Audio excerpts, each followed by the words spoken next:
Shall we take a look at today's readings? So today's first reading is from the book of the prophet Isaiah. We know that the book of the prophet Isaiah is really 3 books, so today's comes from the second book of Isaiah, which we refer to as Deutero-Isaiah. In Deutero-Isaiah, remember, that's written when people were in exile. We had been deported from our homeland. We were all in exile now. And Isaiah has a vision of the suffering servant that God would raise up. Imagine us being in exile and dreaming of the day when God is going to come and save us.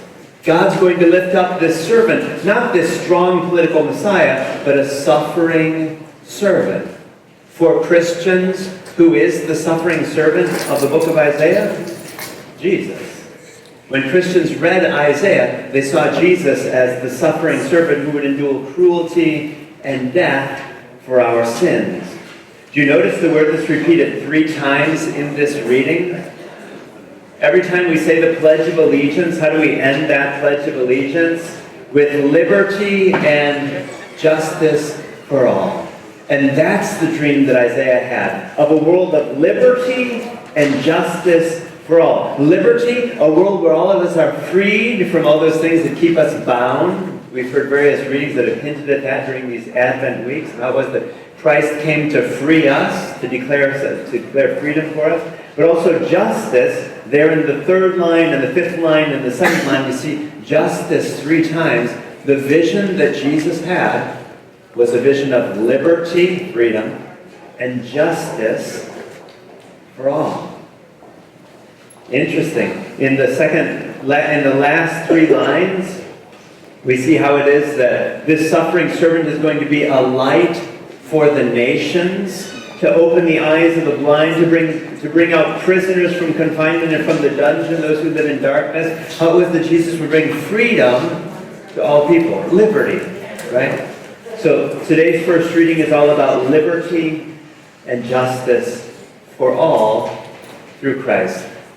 Today's second reading comes to us from the Acts of the Apostles.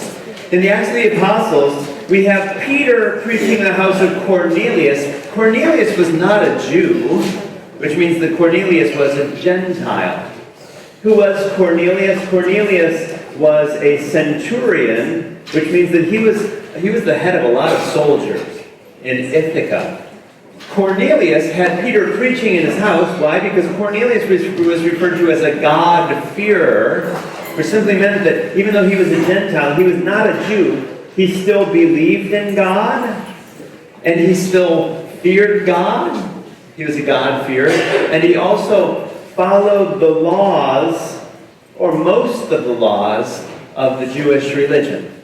Except for the dietary restrictions. Oh, come on, that's a little tough. No shrimp, no lobster, no pork. Those are a little extreme. He didn't follow the dietary restrictions, and he didn't follow the law of circumcision, which was a big controversy in the church at that time as well.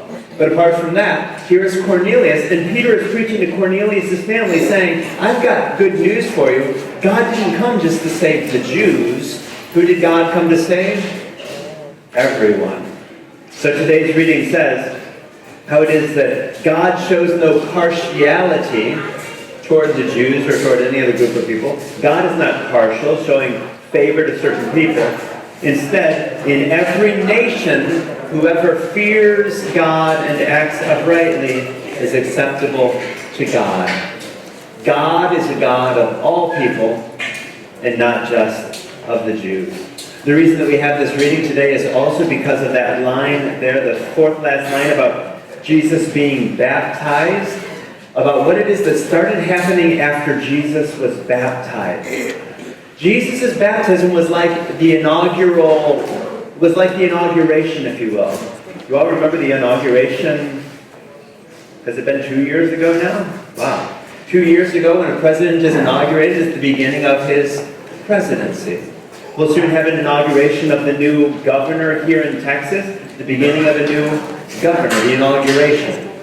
In these texts today, we see the inauguration of Jesus' ministry. How appropriate that we celebrate the baptism of the Lord, his inauguration, during the same time of year that we celebrate presidential and gubernatorial inaugurations. Then beginning their service in those positions.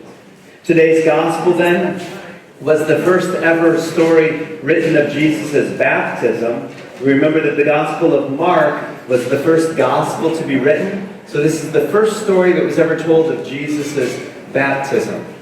In this gospel then we see how it is that Jesus was baptized in the water, and then when he came up out of the water, which is an important phrase because who else came up out of the water? Do you remember who led the people through the water into freedom?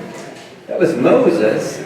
So Moses came up out of the water and saved the people. Jesus came up out of the water and began saving people. We see how it is that the Spirit descended on Jesus in the form of a dove, reminding us of the prophet Isaiah, saying how it is that Jesus was anointed by the Spirit.